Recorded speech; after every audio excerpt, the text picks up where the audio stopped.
તો મિત્રો તમારું સ્વાગત છે મારી યુટ્યુબ ચેનલમાં। આજે આપણે વાત કરવાના છે બોરવેલ સહાય યોજના 2024 વિશે, જે ખેતરમાં બોર દાર કરવા પર મેળવો 50,000 સુધીની સહાય।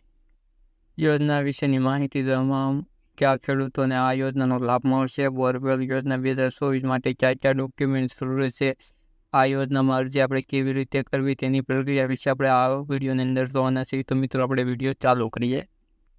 બોરવેલ યોજના ગુજરાત 2024 ગુજરાત સરકાર દ્વારા ખેડૂત પોર્ટલ પર વર્ષ 2024-25 માટે યોજનાઓ જાહેર કરવામાં આવી, જેમાં ખેડૂતોને ખેતરમાં બોર કરવા પર સહાય માટે યોજના છે।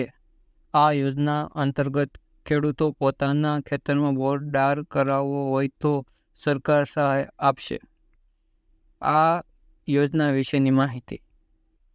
આ યોજના અંતર્ગત જો ખેડૂતો પોતાના ખેતરમાં બોરવેલ કરાવે છે તો તેને કુલ ખર્ચ 50% અથવા કે વધુમાં વધુ 50,000 રૂપિયા, બેમાંથી જે ઓછું તે સહાય આપવામાં આવશે। જે રકમ સીધી ખેડૂતના બેંક ખાતામાં જમા કરી આપવામાં આવશે। કયા ખેડૂતોને લાભ મળશે?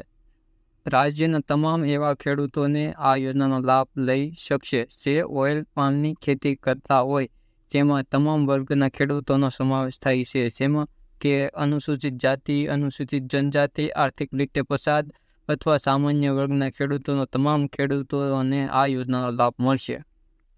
બોરવેલ યોજના 2024 માટે જરૂરી દસ્તાવેજ: ખેડૂતોના આધાર કાર્ડની નકલ, રદ કરેલો એક ચેક, જમીનની 7, 12 અને 8 ઉતરાવેલી નકલ, જાતિનો દાખલો જો લાગુ પડતો હોય તો, દિવ્યાંગ હોય તો તેનું પ્રમાણપત્ર, જો સંયુક્ત ખાતેદાર હોય તો એક અન્ય ખેડૂતની સંમતિ। અરજીની પ્રક્રિયા: આ યોજનાનો લાભ લેવા માટે ખેડૂતે ઓનલાઈન અરજી કરવાની રહેશે। અરજી iKheduत ગુજરાત gov.in વેબસાઇટ પર ફોર્મ ભરી શકશે। યોજના ઓનલાઈન અરજીનો સમય 12 માર્ચ 2024 થી 11 મે 2024 સુધીનો રહેશે। ઓનલાઈન અરજી કર્યા બાદ અરજીની પ્રિન્ટ કાઢી જરૂરી દસ્તાવેજ સાથે જોડીને તમારા જિલ્લાની બાગાયતી વિભાગની કચેરીએ જમા કરાવવાનું રહેશે આપવું। તો મિત્રો, વિડીયો સારો લાગ્યો હોય તો વિડીયોને લાઇક, ચેનલને સબસ્ક્રાઈબ અને વિડીયોને શેર કરજો।